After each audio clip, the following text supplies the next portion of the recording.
Welcome back to Indie Innovators, where we talk about game development, indie teams, learning the ropes, everything anyone needs to know to be 100% successful, right, James? Yep. If 100% you every listen, time without fail. yeah, if you listen to this podcast, your game will be successful and you'll make millions of dollars. No, this week we're talking about ToyBox development. It's Yeah.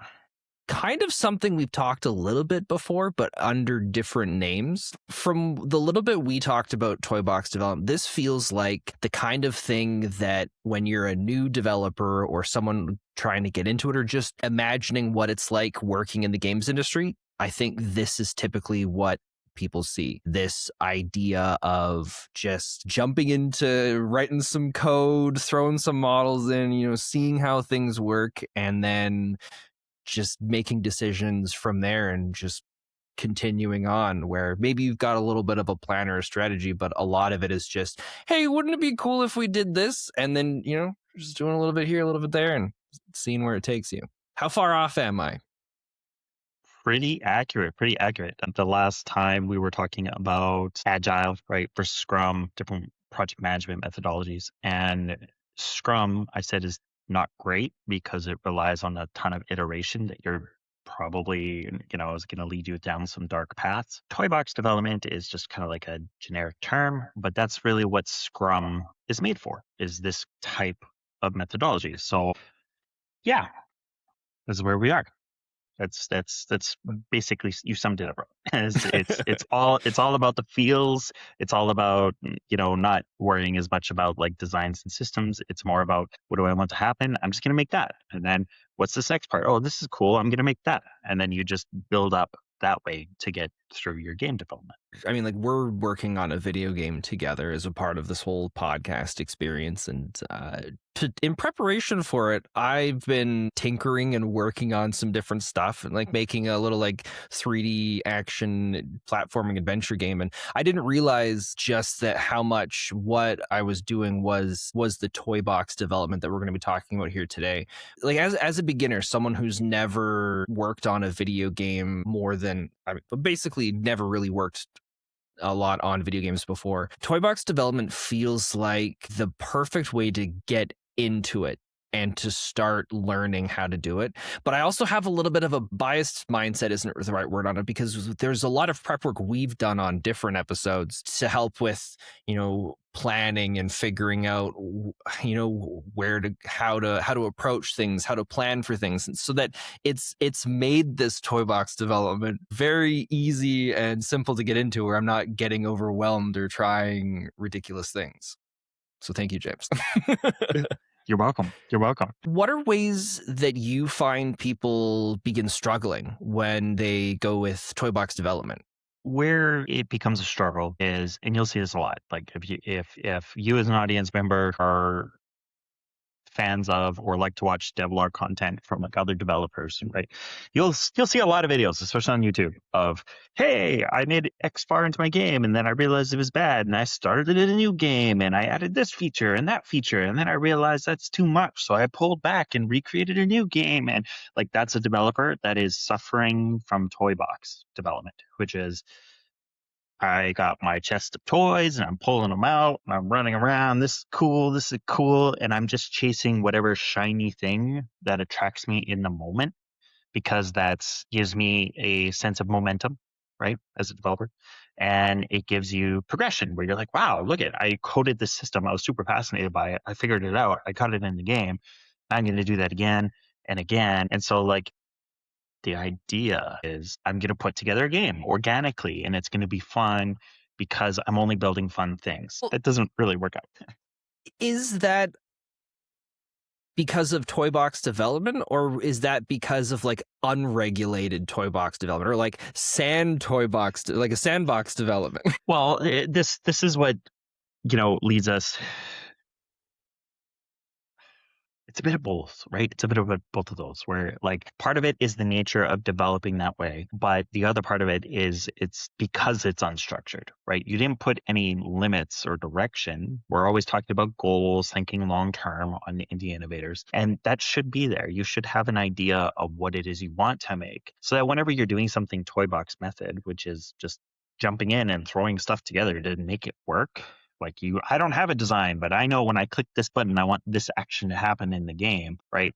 You need a balance of, okay, I did that. And we've talked so much about what happens when you don't document that kind of stuff. And it just like becomes a ghost in the machine later and more problems for you to deal with. So we understand that part.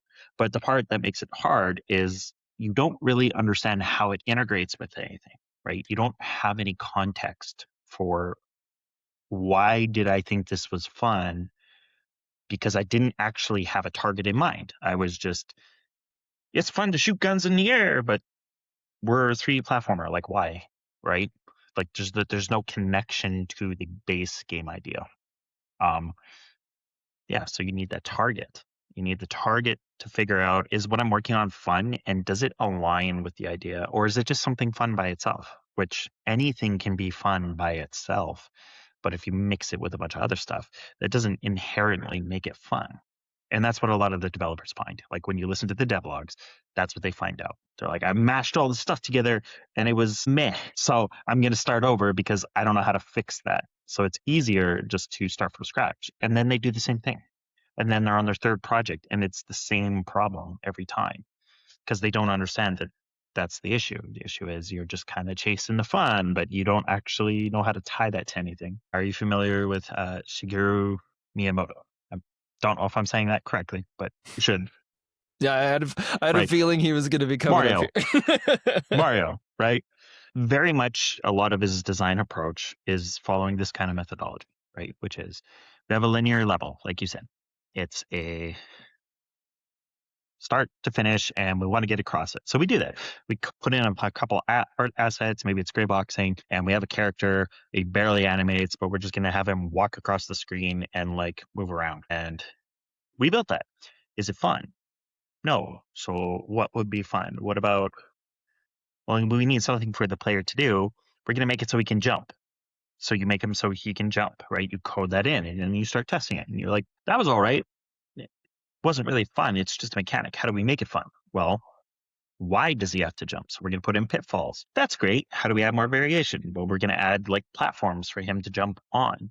And okay, this is fun. This is interesting. What if it's very static. So let's have an enemy and let's have the enemy move towards Mario. So you have to jump over or on him. So you code that and you add that. And so like the Toybox method can work. It can be fun to jump in as a sandbox, but you have to keep it small like that, and it has to be relative to what you've made. How the example I'm talking about with Mario, how that works is you have to approach it in small scopes, not big features that are going to tie into other features. It has to be like, car goes slow, it sucks. What do we do? Let's make it go faster. And it's like, well, okay, now what do we do with it? Why do we want to go faster? Maybe the track falls apart behind us as we go across it. Okay, that's fun. Let's keep going. And it's like, well, that's only fun for so long. What's the next edition? Right. So it's the same methodology. You have to approach it with a small mechanic, a small thing, and you have to incorporate it into a larger whole. Right, like K-pop Demon Hunters, right? To understand part, you have to understand the whole, right? Same idea, right? You have to think about Toybox like that. Is you are gradually piecing together a puzzle, but you're only focused on the puzzle pieces that you're currently adding. Where people struggle is they think that just because they added something, it fits, and it doesn't. It's a puzzle piece. It's fun. I put it on the board. Well, it's okay. It doesn't connect to any other pieces. I'll add another piece and those two will connect. But if that wasn't intentional, which often it is not, pretty soon you're just going to have a table covered in puzzle pieces that don't connect and don't form a bigger picture, right? So that's the difference. Proper toy box methodology is keeping it contained on a picture. Each piece, each addition must add to whatever you're working on. It can't just be fun sandbox experimentation. Like it's a large part of it, but there's a purpose to it. From what we've said, or from what you've said here, then it sounds like the toy box development really is meant. Like, I mean, you mentioned this for specific mechanics or smaller sections, and it's not something meant for the whole production of a large game. It's something where you do some toy box development on like certain key aspects of a game when it's beginning, or maybe further down the development depending on what's going on. But it's like contained to these specific parts, and then once that toy box development is done, then typically the toy box part is over, and now you're into game development after that, and it's like now incorporating it into different things, and like maybe a little bit toy box of like how things interact, but it's not just I'm building a game. It'd be fun if we have some paths here, and like, oh, it'd be cool if we had some NPCs here. Not full game toy box. Yeah, that's exactly it, right? So, like the perfect place for the toy box is the prototype stage. You don't really know how things are going to work out, so it's perfectly fine to just mash stuff together. But there should be a rhyme and a reason. You don't want to just mash stuff together for months on end. Like it's supposed to be just enough to figure out, okay, here's all the fun parts we built together to create this picture. And then now is the time to do it a little more properly, a little more structured, because we already defined the basics of what we know are the game pillars, what's fun, right? Now we can make it cohesive. Now we can go into the nitty gritty details, and we can plan it out better. And that transition is more into the agile and waterfall, all the stuff we've already talked about previously. So if you haven't watched that or listened to that, go do that now. But that's the difference, right? Is Toybox is not meant for long-term development. It's only meant to figure out what is the essence, the core fun, like the reason for this game, its game pillars, the design, right? Once you got that figured out, yeah, now you can go through and scope it out, create tasks, create milestones. Here's the content lists. We have 53 levels. Here's the different art styles and templates and tile sets and audio cues and everything else. We already determined how it's all going to work together. Now it's just a matter of figuring out what do we need to build and when do we need to buy.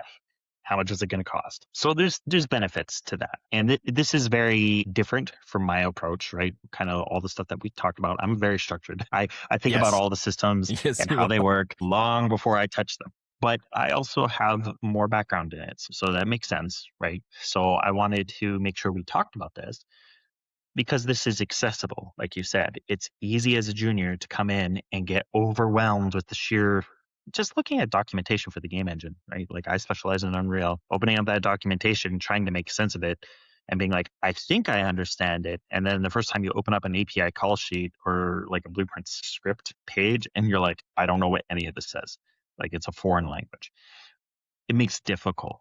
ToyBox Method's a lot easier. It's ToyBox is what you want to do when you're like, I just want to learn how to make somebody run around. I'm going to follow a YouTube video and I'm just going to like have a guy jump around and do a double jump, and like that's fine because the purpose of that is not to make a game, it's to learn how to do that feature or that system or that part, right? What I think happens to a lot of novice developers is they get stuck there because it feels good, right? It feels incredibly rewarding to like sit down for a few hours, watch a YouTube video, make your own custom tweaks and be like, yeah, I made this work. Now I don't want to put it down. It's my baby. I'm going to keep going. I'm going to keep doing this. I'm just going to keep adding more and more parts till I got my Frankenstein game together. And that's what you end up with. This is a Frankenstein monster, right? Where you're not making a perfect creation here, right? You're not making David. You're making Frankenstein. It sounds like the kind of thing where someone watched a tutorial on a 3D platformer and then watched a tutorial on like a space battle game, and then they're like, wait a minute. It's interesting knowing that those are two valid forms of development, but they have a role to play. They have a place in development is super important. And a lot of people struggle to get out of Toybox. They struggle to enter that serious business software development approach, right? I'm assuming that's just because of how easy it feels in Toybox to just complete tasks. And you just get that little dopamine hit every time you do something or you make something connect. Even if it's not like perfect, it doesn't matter. That was something that you just got working in that moment. And once you've got the documentation and the planning of like where you think, suddenly the process isn't isn't slower, but it feels slower because you're not hitting those. You're not feeling like you're completing things. You don't feel like you're checking things off a list, even though technically you are. It's just, it's not like the big visual tasks in front of you Well, anymore. that's the momentum I was talking about, right? Like it feels fast, it feels good. I'm great at this. Like it hits all the right addictive qualities, if you will. And it's really hard to stop that because when you try to transition away from that to make it structured, it doesn't feel as good. And so you inherently don't feel as good about what you're doing. So you fall back eventually to continuing with this toy box method. I talked about YouTubers, right? Like YouTube devlogs and game devs and stuff like that. You'll inevitably see it, and you'll notice a pattern here if you watch a lot of them, which is they'll do their toy box, they'll run into issues. Like I said, they'll fall back, make another one, keep repeating that process. And then eventually they'll come up with a video and they're like, you know what? I know what I did wrong. I read X book, or I read this video, or sorry, heard this video, or watched a video, etc. And I need to plan my stuff. So I put it all in a Trello. This is helping me stay way more organized, and my development is even better. And, they're building that structure that we're talking about. Inevitably, though, they all fall away from that. And they're like, even though they started with it, they were getting a good habit going, it still doesn't feel good. And they start tinkering again and like going back to that toy box method while also trying to do documentation. And you can't keep up with both, right? Doing the analytical documentation and everything else is slow and it's boring. It's much, much nicer. It feels much, much nicer to just hop in and make a mechanic and be like, there we go, it's done. Let's It that's a does. check It mark, really right? does. Yeah. And so this is where people struggle when trying to transition to the agile stuff we were talking about before. I don't know if you want to recall what we talked about creating tasks and stuff. If you remember, I'm getting test you here. Uh oh. No, I don't really. I'm gonna be honest. I don't really remember too much off the top of my head here. Oh no. Okay. So you come up with a feature, right? An idea, and then you start breaking it down into smaller tasks. What do I need to complete this feature? How do I make it modular? How do I make it efficient? How does it tie into other features? Do these things relate to my game and my mechanics and scopes, etc. Right? And then you plan it out. You put down all the things you would need, all the art, all the audio, and everything else. None of that is stuff you have to do now. You just have to plan for that big chunk of work. And then in our milestones, in our sprints, that's when we slowly take it out of this closet and we say, okay, this is what I'm going to work on in this sprint, this next 2-3 week window. And then when that's done, it's not like it's gone. It just moved your progress bar on that feature up like 5-10%, right? So it's still supposed to feel good. And then you grab the next chunk and you work through that in the next sprint. So over time, you build all the games slowly. Where people struggle going from Toybox to this analytic, like project managed game development, is they want to keep it Toybox. Like you said, they want to be able to very quickly check off things. And you could tell this with developers because they write very short tasks. It'll be like implements combat system. That's the task, right? And they do that because it's a symptom of I like speed, I like momentum, I want to check stuff up and like go go go. And they're not approaching it as, that's a mountain. And yeah, that feels good, but it should be equally good just to be like, hey, I put in a quick button press check to initiate combos. That's not as sexy, sure, but that still should feel good. You just did a little check mark. Now you get to do another little check mark, and you could do 2 or 3 of those in a day instead of just one big check mark, right? So that's the mindset. You have to be like, this is still fun. I'm still tinkering. I'm just doing smaller pieces. So you don't focus on the mountain. You just focus on one step at a time. And yeah, they don't want to do that. They just want to say implement combat system. But there's so many interconnected parts and ways that a combat system's going to interact with so many other systems. You can't account for that and you can't plan for it if your single task is created system. Like, how do you even document that? Right? Here's the other part where people fall apart is how do I document me created combat system? Well, You don't know what I because you didn't break it down. What I really like about what you've mentioned here is coming into this at the start, it felt like ToyBox development was something where I assumed it wasn't really going to involve a lot of planning. It was more so just kind of jumping and doing stuff, which is true, but it doesn't. It's like doing the planning ahead of time can also be really helpful to make ToyBox development more successful. And what I thought about while you were talking is it's like, let's say we were making a 3D platformer. It's just the first example that comes to my head again. And we know we're making 3 levels. And we know that we want to have like a saw that goes back and goes back and forth. And we want to have it go in like the first level. And then we're going to have it again in the third level because we've already planned out the 3 different levels. So once I know kind of roughly what everything's going on, while I'm doing this toy box development for the saw, I know I'm going to be having it come and I'm going to be placing it again in the third level. So now I'm going to build it in a way where it's like this modular thing that I can place in a few different places. But that doesn't mean I can't still tinker with it and try some like, stuff with like the angled saw or like the saw that, just back and forth or up and down. But because I know I'm going to be using it again later, it just means that in this toy box development, I'm also just building things and documenting it in a way where I can still mess around and play with it, but I can use it again and it's not going to be an issue. Instead of me having to now redo the saw 3 or 4 different times, the different levels, because I was like, well, I just, I finished the first level and now I've just decided I'm looking the second one. And now I guess I'll put it here and maybe over here. Yeah, right. Like you pretty much got it right. Like bang on. Like that's the benefit of doing both is finding that happy medium. Because yeah, once you do that enough times, you'll figure out that like with your saw example, I know I just want it to go in order from position to position and then back again, right? So if you develop that with it in mind that I'm gonna make it modular so I can just place it wherever I want, you never have to come back to it because you did it once.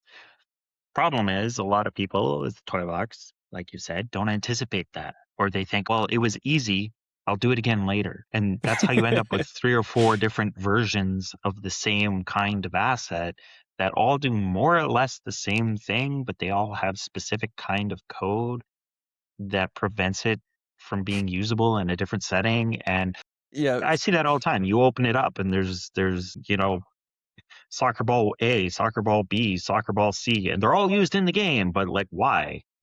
You just need Well, it one turns soccer out ball. Soccer Ball A is tied to some code in a moving platform in the first level, so they can get it to work the way they want it. But now that platform's not in level 2. So. Yeah, that's exactly it, right? It's situations like that. You coupled your code to follow a bespoke set of criteria instead of thinking, how do I make this modular, right? Other examples are if you have a class, like a structured class for code, like a blueprint, right, in Unreal for your player character. And that blueprint, you want it to come up and you just want to hit E and it traces a line from the camera where we're looking into the door. And then we want to tell that door, hey, if you're a specific kind of door, we want you to open this way, right? If you code it logically like that, if this person talks to you, do this action. If you're not this person, do this other action. Imagine doing that for every single object that you could possibly interact with. Like that's a whole lot of code.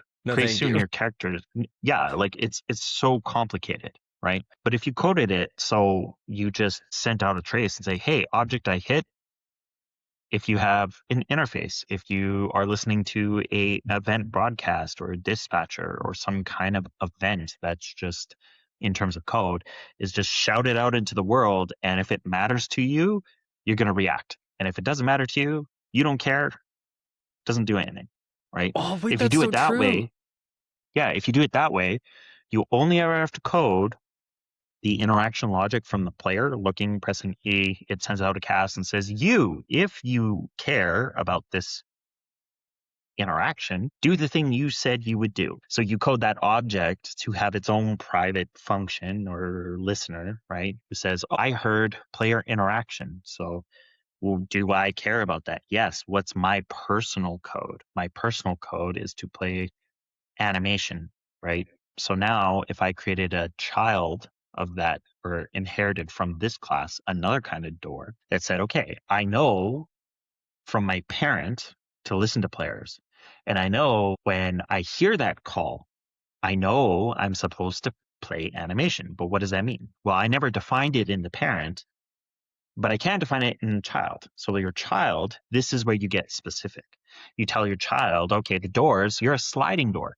So we just have position A. So this is how you would code it. The parent, you would say, have a door go from position A to position B. Or if we want it to rotate, we're going to do an if statement to see, are we a sliding door or a rotating door? If one, do that, right?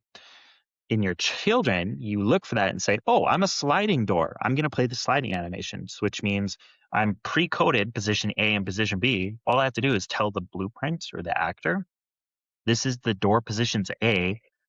This is door position B. It'll always work according to those positions. And you can edit those variables on the child. So those doors, maybe one is broken, maybe one only opens up slowly and the other one goes fast, right? There's lots of ways you can play with that. That's how you get variety in your gameplay without having to code all that variety. You built it the one time. I want to make sure I understand what you're saying. I'm going to try and Sorry, that was say it complicated. very. No, it's fine. But I'm going to try and say it really simply, like outside of coding language. So it's like if we're doing like the toy box development, it's very easy to have something where it's like I'm a person. If I see a table with an apple on it. To get the apple, I look at it, I go, I pick it up, and I get it. And so now, like, all of that interaction is based on me and like the one code or whatever it is, the code for the player. But if I know I'm going to have other interactions with that or other different things, then I can set it up in a way so it's like I'm the person when I look at the table. And I look at the apple, then the apple can register, hey, he looked at me. It's time for me to do my interaction. And so then the apple comes to me. And it's all like kind of, yeah. That's kind of it's like a very simplified no code. Are we on the same page? Yes. The way to think about that is you want a ghost, let's say the spirit of an object in your world that you can interact with. You do not tell the table it has that spirit. So when you look at it and you interact at the table don't care. It's just going to sit there, right? It's part of the world. But when you look over there and you're seeing the apple on screen and you tell the apple, hey, you have this spirit, you're going to listen to that spirit and you can apply that spirit to anything else in the game world. Maybe it's a plate, maybe it's a light bulb, doesn't matter. The logic there is the spirit knows, hey, you looked at me, I have to do something. When you create a child blueprint or you inherit in terms of code, right, from that parent class, this spirit, as I referred to it, every object below that level in a hierarchy understands what it's supposed to do. It understands that I've been seen and I'm supposed to do something. You can tell each individual piece to do something specific because that doesn't matter. So it's kind of like when you write a code for some sort of interaction, but you can reuse that on like multiple different like objects or things in the game. Yeah. So for example, modular code is I want to interact with object I'm seeing. A junior non-modular approach, right? Somebody who's never done this before would be like, if I look at apple, do thing. If I look at door, do thing. If I look at tire, do thing. Now you have 3 times the code, except it's not optimized. Depending on what you're doing, it's just a ton of work. It's really hard to account for minor changes. Like maybe in certain scenarios, I want how I'm looking at something to change. Maybe I'm zoomed in. Maybe I'm not. Maybe I have a status effect later in the game. You have to go through every single line of those codes. Like, did I interact with the tire? Did I update that? Did I update the door? Did I update the apple? If you do it with this inheritance mindset, right, keeping things modular, you only have to change the one time. You go back to your parent and be like, hey, look, we are changing the look at distance from 500 to 300. Every single object in your game now works with that new rule change without having to go back and retouch the code anywhere versus else. having to go back to every object. Every single object. Yeah, right? So ToyBox this is like what we talked about before, where you can have like a file where it's like all these different variables or something like that, and so that you can just change the variables there, and then things can reference that instead of having. Okay. Yeah. So ToyBox method is dangerous because of that trap. It's the trap of I'm not paying attention as to where this could be used elsewhere in the game and keeping that in a mindset. I'm going to build this. I'm going to build this. If I swing a sword, I wanted this to happen. But if I'm holding a battle axe, I want all this stuff to happen. Well, you shouldn't code it that way. But in ToyBox Method, because you're just flying at the seat of your pants, not really thinking about it, just tinkering, it's really easy to create a massive backlog of stuff you have to go back and fix, except most people won't fix it. They're like, no, like that's so much code. I don't want to have to redo anything. I've made so much progress. There's lots of reasons why they don't, but that's going to kill your game long term because it just becomes the spaghetti monster. It becomes impossible to detangle. And it becomes impossible later to implement some of this modularity that we're talking about. Like, how do we build these systems? How do we, like, you can't. Everything has to be bespoke. Well, that's a nightmare. So that's why it's a trap. That's cool. So then, if we were going to start working on a game today and we just decided we wanted to jump in and we just wanted to toy box a bunch of different stuff in it, how would you recommend that we start that? Well, if we're going to do toy box, the first thing I would do is start with a template, right? Like a super basic. I'm not talking go get a 3D shooter, like complicated arena template or a game that's like partially made for you. I'm talking just standard game engine template. Has a viewpoint, basic player interactions, maybe a model that has some animations hooked up. That's fine. And then figure out what you want to do. What kind of game are we going to make? And then just pick a mechanic or pick an idea. What would be fun? And then prototype it. Just hack it together so that the action works. If it's double jump, we don't care how it works. We just want to represent that double jump works.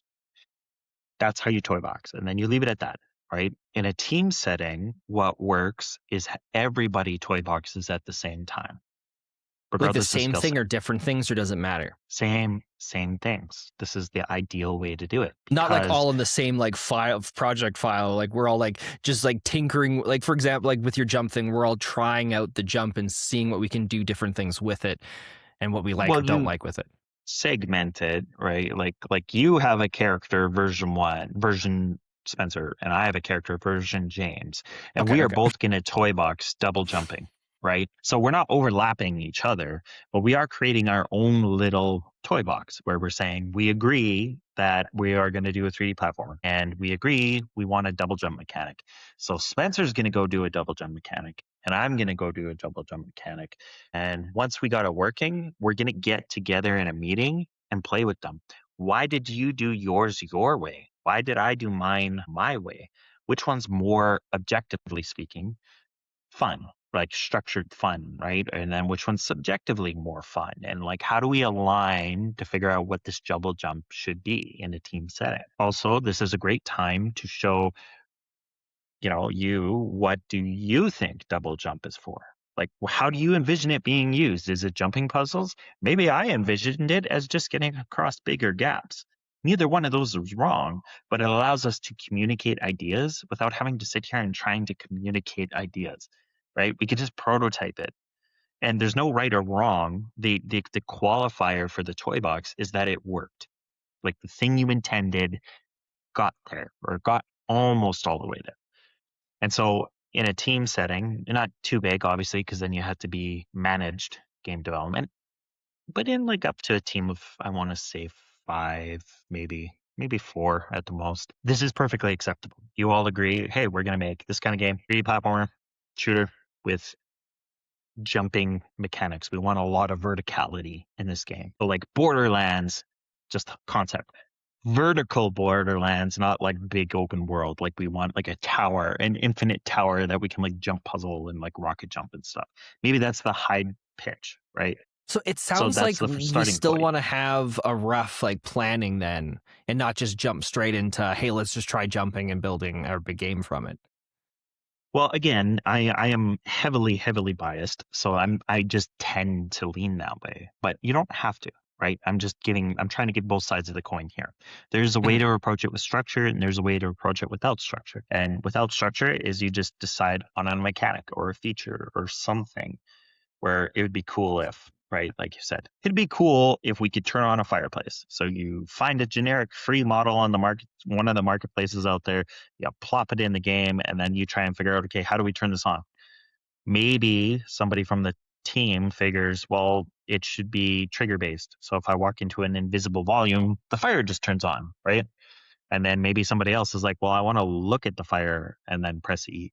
And maybe there's somebody else who's like, no, I want it to be cinematic based. So I walk in the room and then the camera pans and then the fire goes and turns on.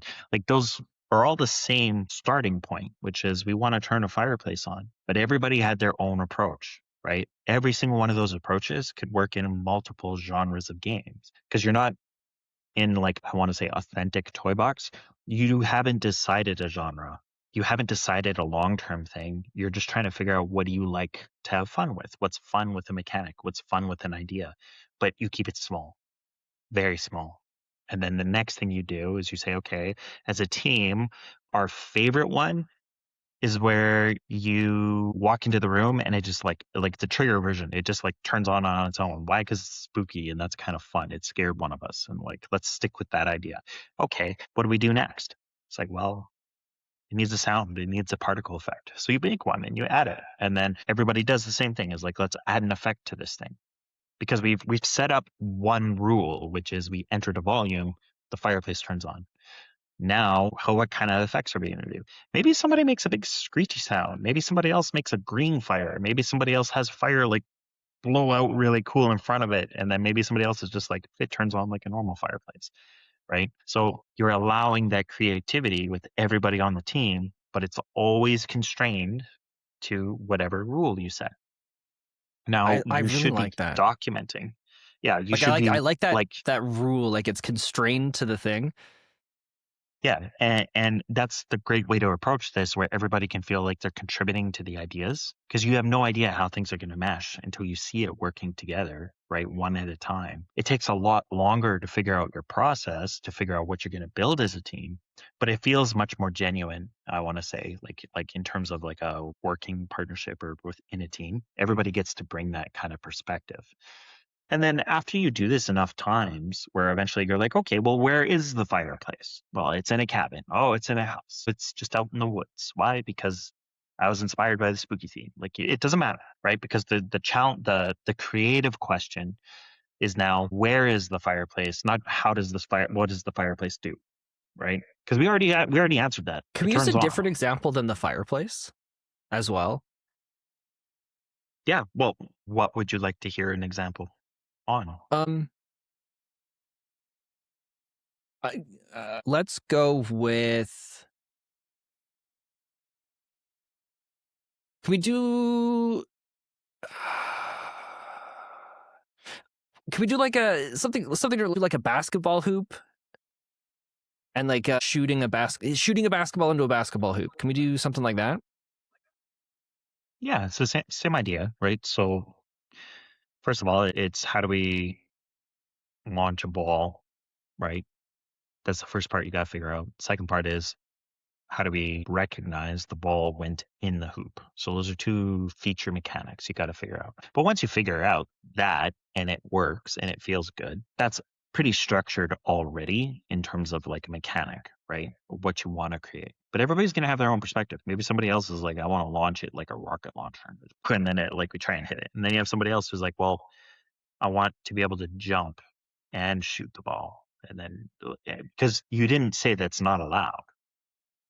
You only care about getting a ball to register it went into a hoop, right?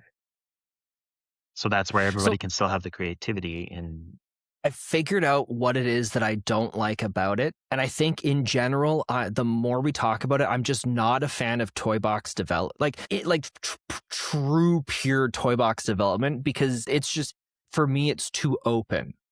and like I can see in certain situations there's a lot of value to it. Like one of the examples we talked about like very early on in the podcast with Horizon Zero Dawn, and how that game came to be through basically some toy box development of just somebody thought it was fun to shoot these little harpoons into the ground with the ropes attached to them or whatever it was, and then like they had like stuff tripping over whatever, and it's like in those situations it's like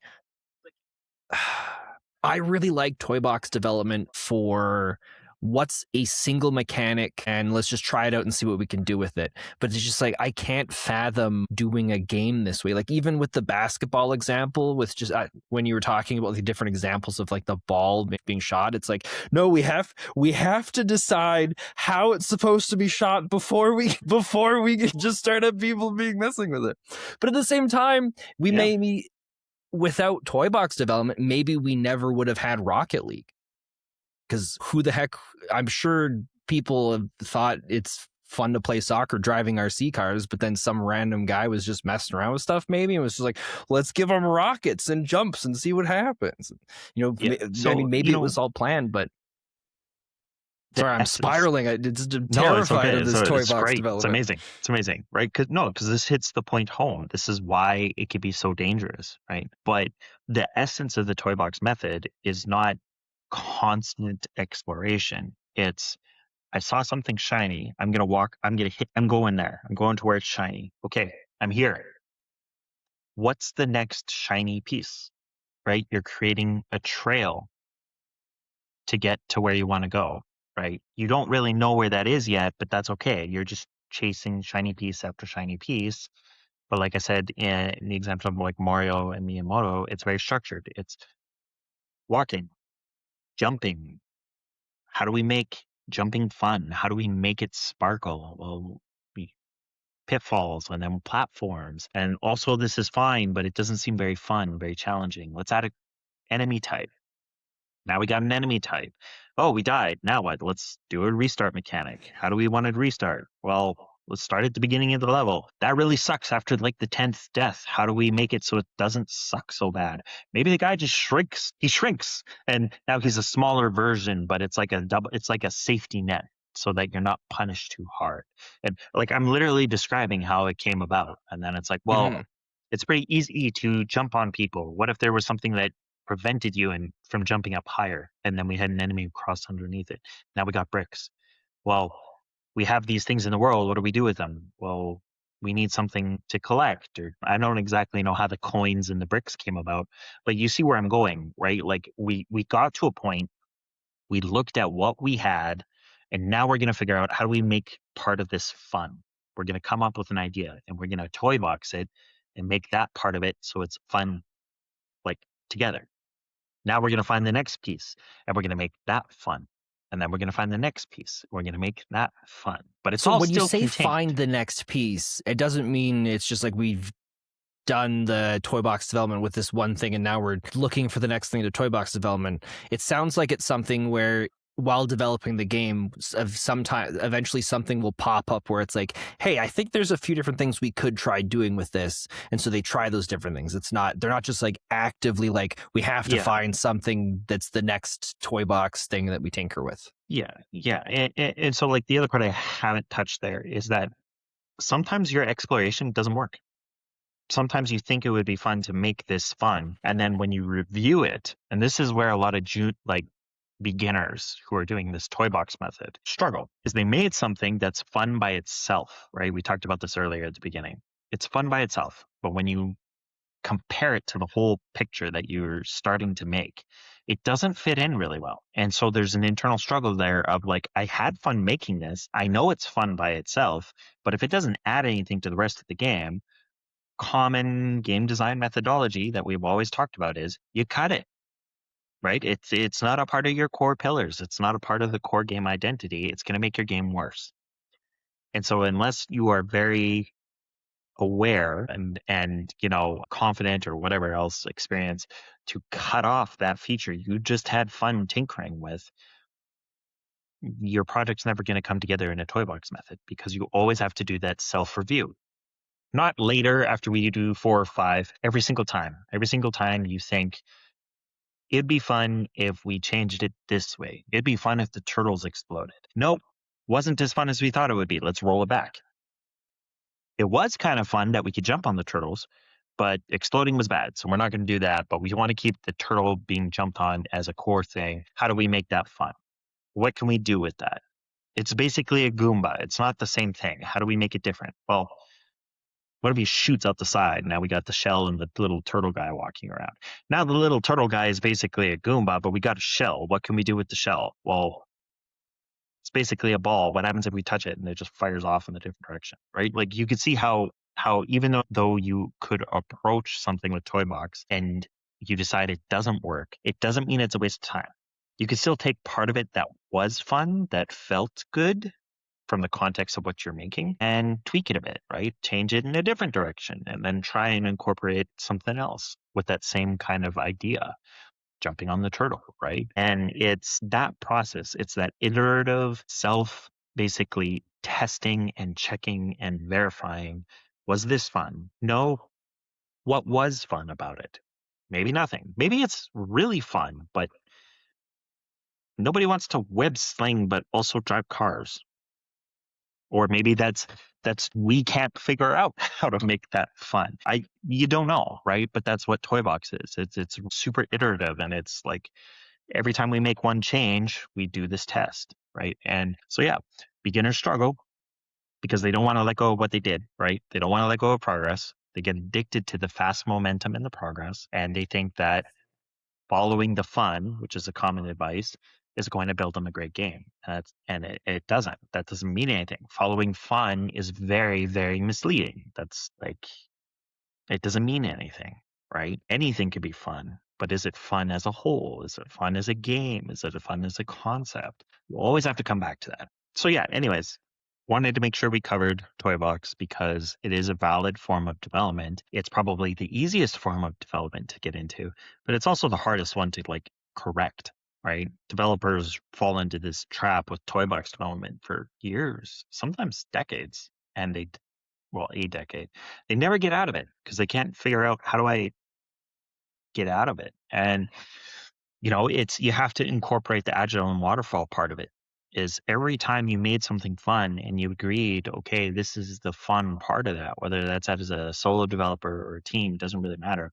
You should take a moment and before you try the next thing, document it. Go to your project management tool, Hackaplan, Jira, whatever, and make a note of it. Plan it out and be like, yes, we want double jump. Put a little bracket in there with a little tab space with a bullet list and say, this is what we found. This is why we think it's fun in this moment. And that's it. You don't have to do anything else. You don't have to describe like jump power or gravity settings or drifting and like all that complicated stuff to get into. You don't have to do any of that. You just have to make it very clear. This is why we're keeping it. This is what we think is fun. And this is what we think about it. Like as a feature, as a team, this is what we could do with it. And then that's when you say, okay, we wrote it down. It's inside of our master design list as like technical feature A.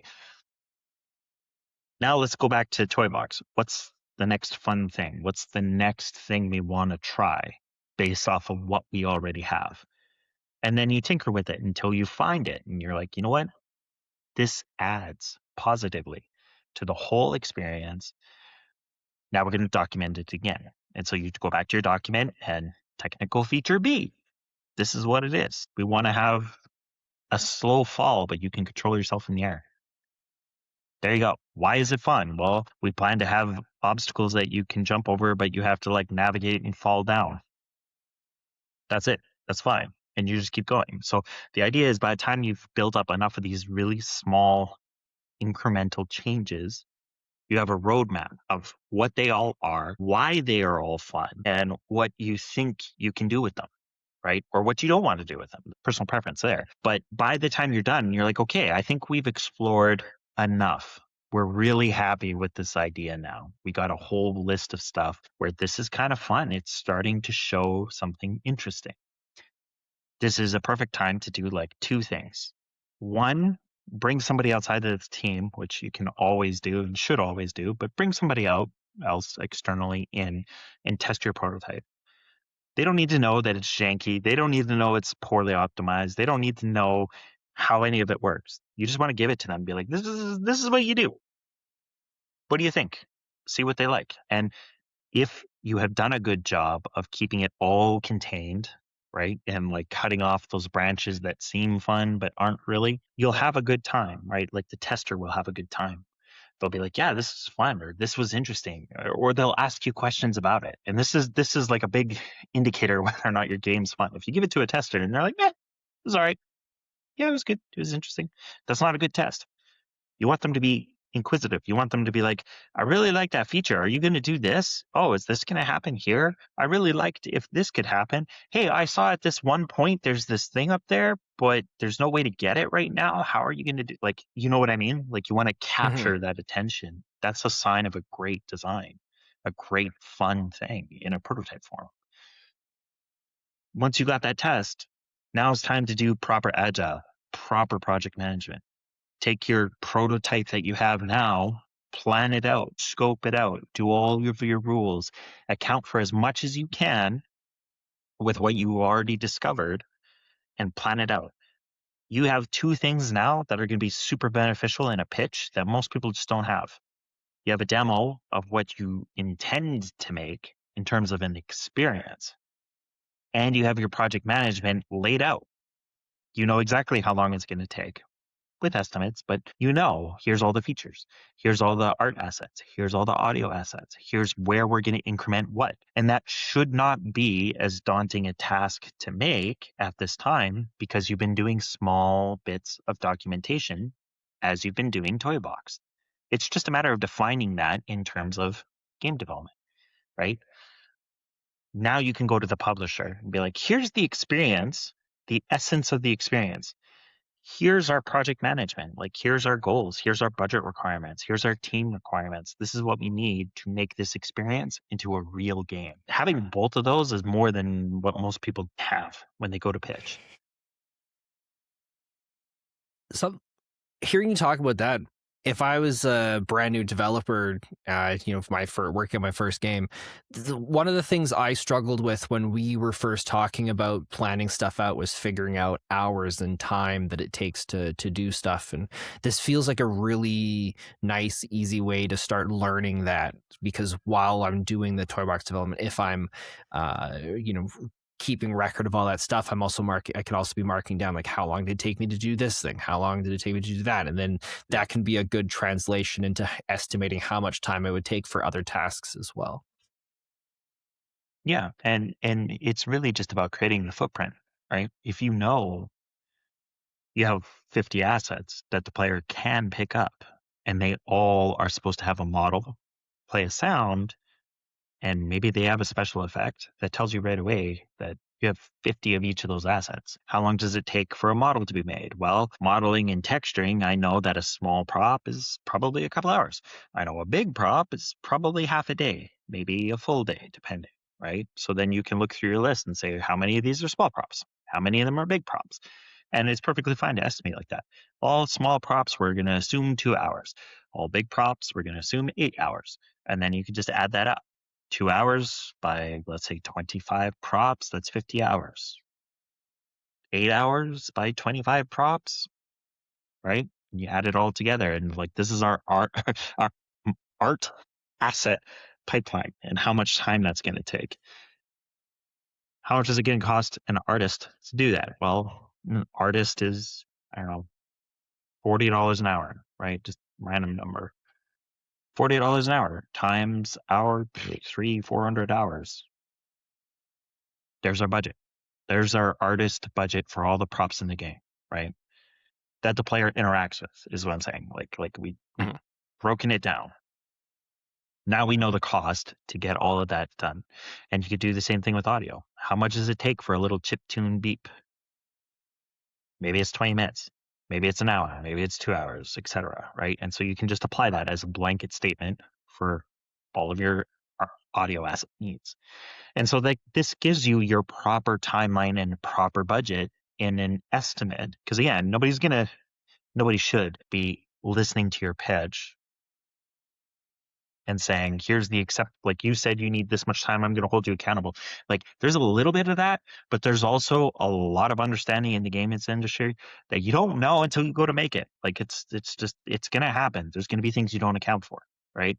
But being able to show up and say, here's our list, and we think X amount for X for this much time. Right. And our team is this big. So it's going to take us 16 months to be able to build this game. You have the data to back it. It's not just random numbers. It's not, well, I went on Google and I saw Stardew Valley took X amount of time and this much money, so that's what I'm going to take, which is what most people, and when I say most, I mean like 95% of the people out there do. Actually, it's probably more than 99. It's probably like 98, 99%, right? But that's what they do, is they just like, well, that similar thing cost this much. No publisher or investor or bank wants to hear that. They want to hear nitty gritty details. They want to know, okay, if I fund you 300,000 for 2 years, is your little team actually going to get there?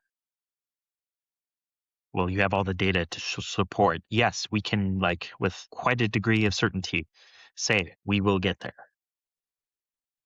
And there's no question, because they can look at it and say like, oh yeah, all these numbers make sense. And also, I like your prototype feels. I like the vibe of it. I like the direction. I don't really care if you haven't figured out how to properly optimize and implement this stuff. And that's very sure. That's very common. Nobody really has a solid plan from day one for a game pitch. But if Except you for have us, we the do. prototype, we do. But yeah, like nobody has that prototype phase, right? And the structure. So this is good. ToyBox is good for prototyping. Add a bit of structure to it, and then you're in a really good position to get funding later. Assuming it's good. You Yeah, could make like something ours. bad. Like a good like ours. Even though we haven't gotten to a point where we can say that yet. But we know. Yeah. But yeah, so anyways, I'm rambling a lot. I apologize. That's No, how that we was all bridge good them. information. That's how we take ToyBox. That's how we take Agile. This is how we mash them together in a way that's beneficial as a studio, as a team, with the intent of building a game, right? Getting funding and releasing it to the public. This is the way to do that. I like that. Is Do there you anything have else any you want other to talk questions? about with Agile or Waterfall with that? The rest of my thoughts are just some like observations that I thought about after that's not related to Waterfall or Agile. No, I think we've talked about Agile and Waterfall enough. It should be pretty clear at this point. If not, reach out to us somewhere. We'll eventually see it. Yeah.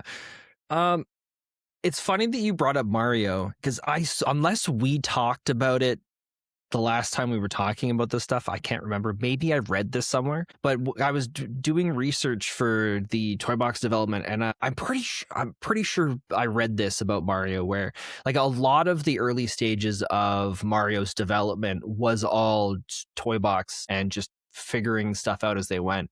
Like even the jump, they created the jump and they liked it, but something felt a little bit off for it, and then they ended up figuring out that's what to have like the fast velocity up and then slow down at the top, and then it comes back down because it was more fun that way, and they figured that out during their. They also I'm pretty sure I read that somewhere because we also mentioned the reason why they created the blocks for like jumping up and hitting it, but I don't remember it. I was so mad when you brought it up. You're like, I don't know. I'm like, I know, but I don't know. I don't remember.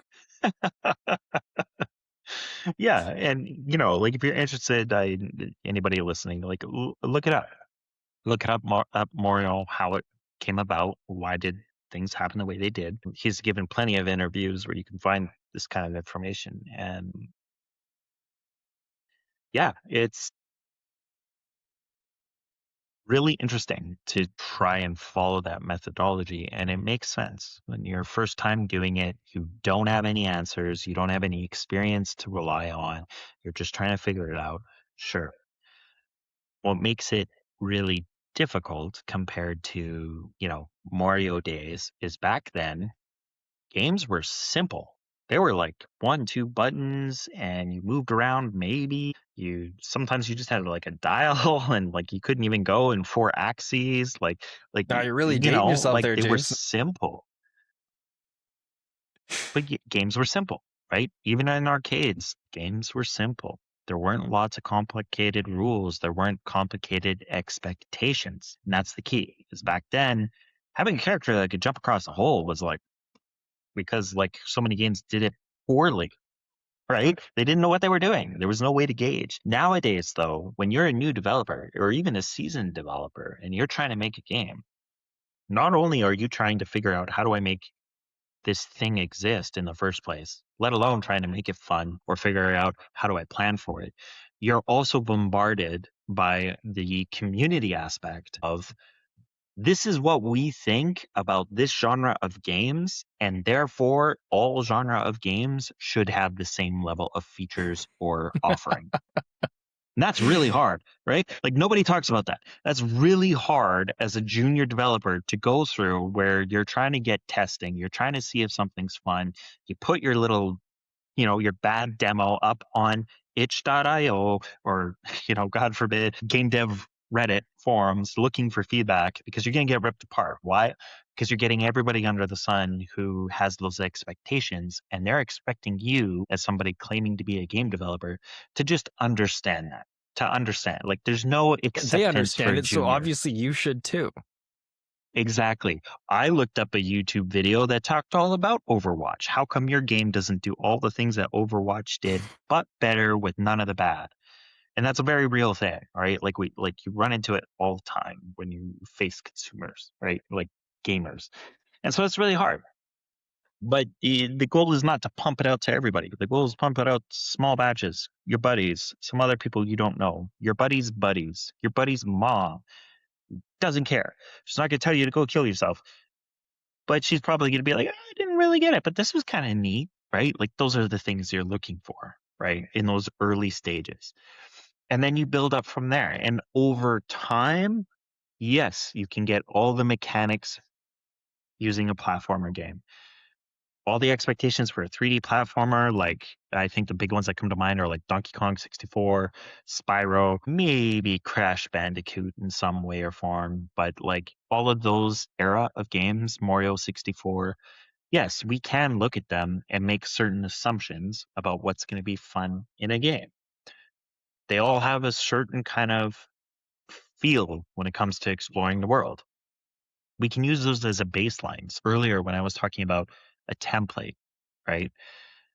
It's okay to look at genres that are close to what you want to do and try and figure out a baseline of expectations. Like what made them all feel good? I'm going to go download or I'm going to dig out my old Nintendo console or whatever. And I'm going to play a bunch of games that were similar and see like what felt good about all of these games. What's the very basic level? You can easily get to that and plan that out, and there's more than enough resources on the internet to figure out what that baseline should be. Plan those out at Agile style. Like here's all my requirements. After that, toybox it. Go nuts. Like figure it out. Figure out how to make it unique. Figure out how to make it you and not a ripoff of some other game or too heavily influenced, I should say, by another game. And so it gives you a starting point, right? But yeah, anyways, managing that is really hard. And the first time you realize that that is a thing, that there is a baseline expectation for your designs, for your experiences, it's really hard to get past that hurdle.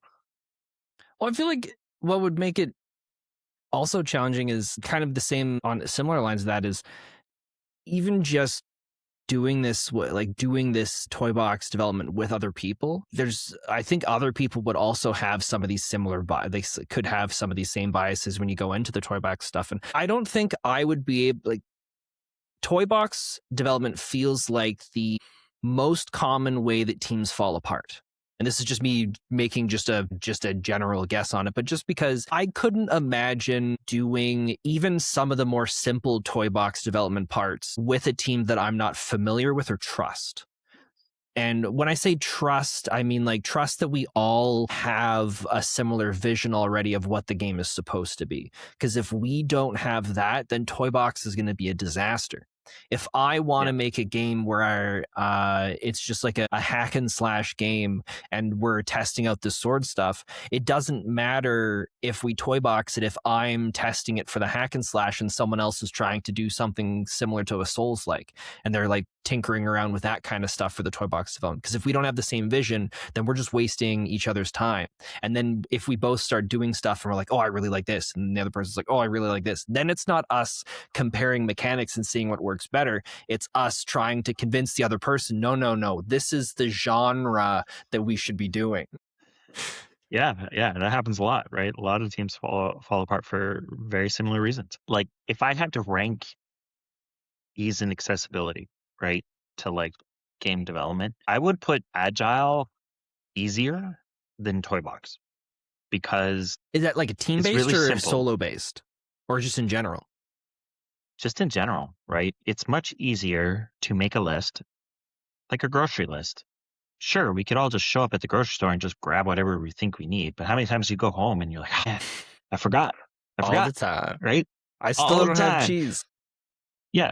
Now, I'm not saying making a list is perfect because I so often make a grocery list and still forget the one or two things that I forgot to put on the grocery list, right? But Yeah. it's easier.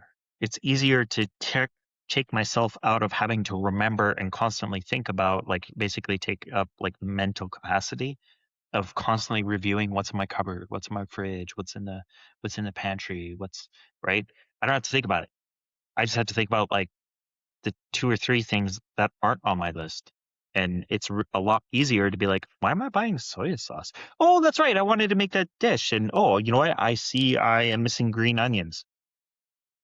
I'll just grab a green onions, right? So it's easier to accommodate for those like spontaneous items because you're not overloading yourself mentally. And so it's harder to understand the value in doing agile, creating the lists, creating the mechanics, thinking about a lot of this stuff ahead of time. But once you have it down, there's no further like cognitive decision making you have to make. It's just here's basic Donkey Kong 64. Okay, I don't need to care if it's fun. I know I need to be able to jump, climb, probably swim.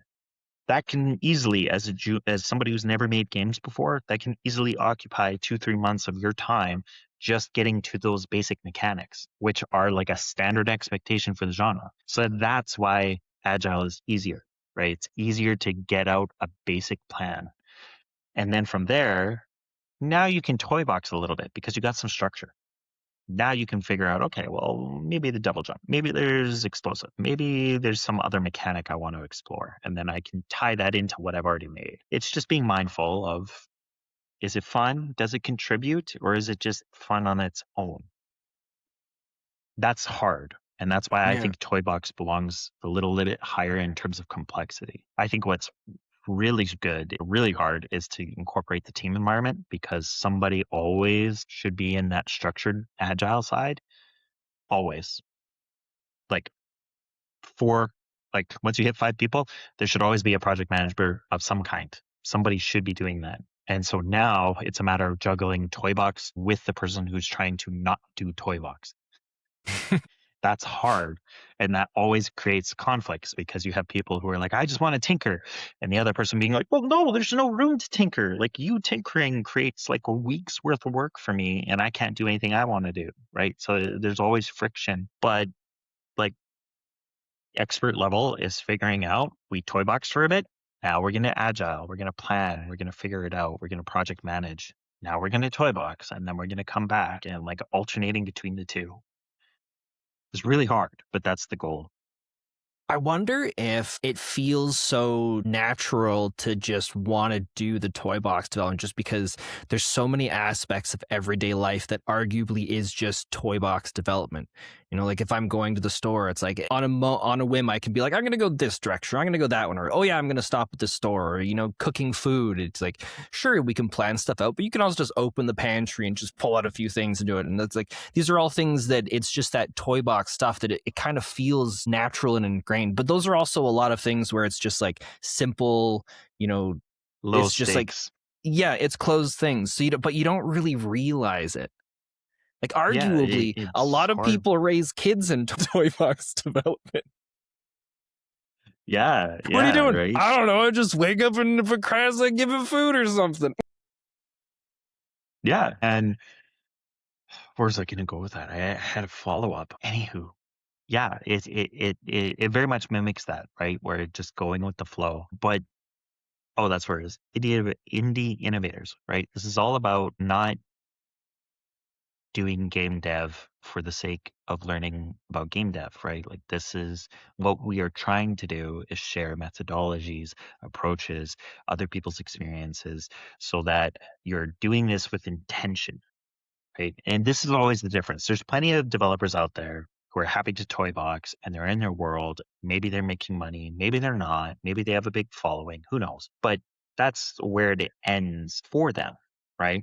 They're not approaching this as I want a sustainable game development studio where me, maybe my friends, or whatever get to work on whatever fantastical ideas that I can come up with or our designer comes up with, and we're having a good time and this is what we get to do for a living, right? That's the primary goal as a studio, a professional team, right? That's what we're trying to help is the people who want that because you definitely are not going to get there just toy boxing it. Yeah. You might end up with a Stardew Valley where just like over a long period of time things worked out, but even that was not toy box. Like there were at some point a lot of structure came into the picture, right? And I mean, it, so it was also the kind of a first of its kind in a sense as well.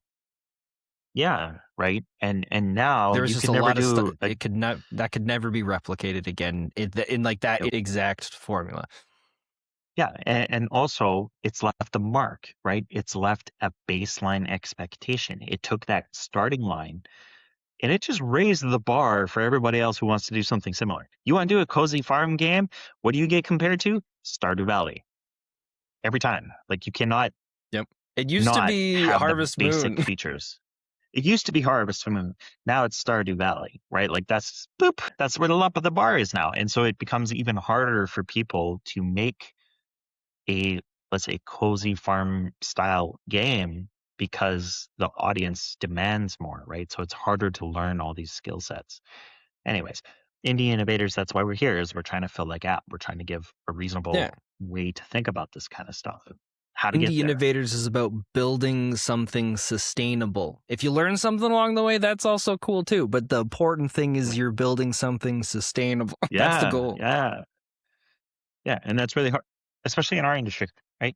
In gaming, anybody who's listening to us probably already knows it's a very difficult industry. Can't projects You're hired based off of projects, which are cyclical, right? They go through phases. And when you're not needed in a phase, you're pretty much gone. And then you're mad scramble to get you for the next phase when it's relevant again. It's really difficult. So to have a plan in place to approach a development sustainably, you have to understand all these phases of development, how that works with your team, and then figure out, okay, well, now that we can do this reliably within a good window with accurate expectations, now we can figure out the cadence of what we are capable as a team. Mhm. Maybe we're only ever capable of doing really small scoped single player linear experiences. But you know what? If that's what works, that's what's earning you enough income to make the next game and everybody's like happy, there's nothing wrong with that, right? But if your goal is to get to bigger games and brighter futures and etc., there's a lot more work involved in that. This is also a whole other topic on its own. Yeah.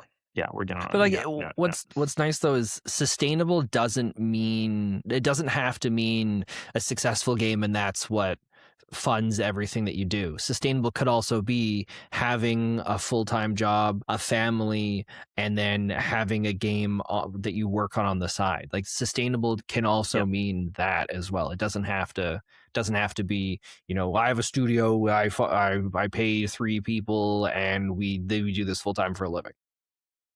Yeah. Yeah. This is a very good point. And yes, it's very much so. Like, how do you get there? I would almost argue a lot of the stuff we talk about is more important for the demographic you're talking about. The people who have a full time, they're doing this more as a hobby. They just want to do it like with a certain degree of accuracy or Yeah, just because it's structured a hobby learning. doesn't mean you don't have to take it serious, or doesn't mean you can't take it seriously. Well, that's why I want to make sure I was clear there that like you want to like do this at a professional level. This is what's involved, and it's going to be even more important because you're going to have to juggle real life with kids and your job and your emotional ups and downs. And ToyBox is great if you only ever get to do ToyBox. If you have no other interruptions, it's really good. It's really effective of keeping you in the zone. But the moment something happens at home, something happens at the job, or you're too exhausted one day, it kills your momentum. It's really hard to jump back into it and be like, man, why did I think this was fun? My whole mood and perspective has changed. I don't think this game is fun anymore. And right. And then you fall into that trap of, well, I'm going to move on. I'm going to do something else. Mm. But if you've made it with a bit of structure, you wrote down why you thought it was fun. You wrote down the features and the mechanics. You can always go back to that. You'd be like, I don't understand this toy box weird prototype I was building, but let's look at my documentation. Yeah, that's right. I remember what I was feeling when I wrote this, right? That's the other reason to document that stuff in phases. You can get a refresher when you've been away, and then you can be like, oh, okay, I didn't lose anything. I documented it all.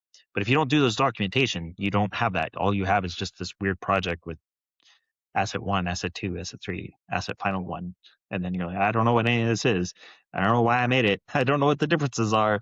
And now I'm trying to piece together a project again when I just had like 2 weeks off because we had family trips and my kid was sick. And then I got busy at work and now I'm coming back to it. Right. So Yeah.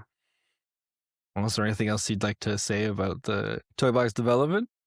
probably talk about it forever. No, I mean that covers everything, right? Like everything that I think is important, how I think it's relevant for everybody. Um, yeah, and just that like doing it that way is not wrong, but there is a way, there is an No, approach but to we'll do still it judge you. better. Well, yeah, but Yeah.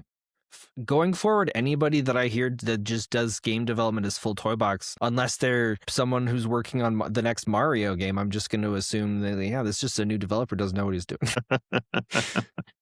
harsh, harsh. I'm kidding. I'm kidding. Yeah, and you know this will all be very familiar if and when we get around to talking about rapid prototyping and how to do that. Right, is a lot of what we're already talking about. You say if and when, but we've already planned to talk about it.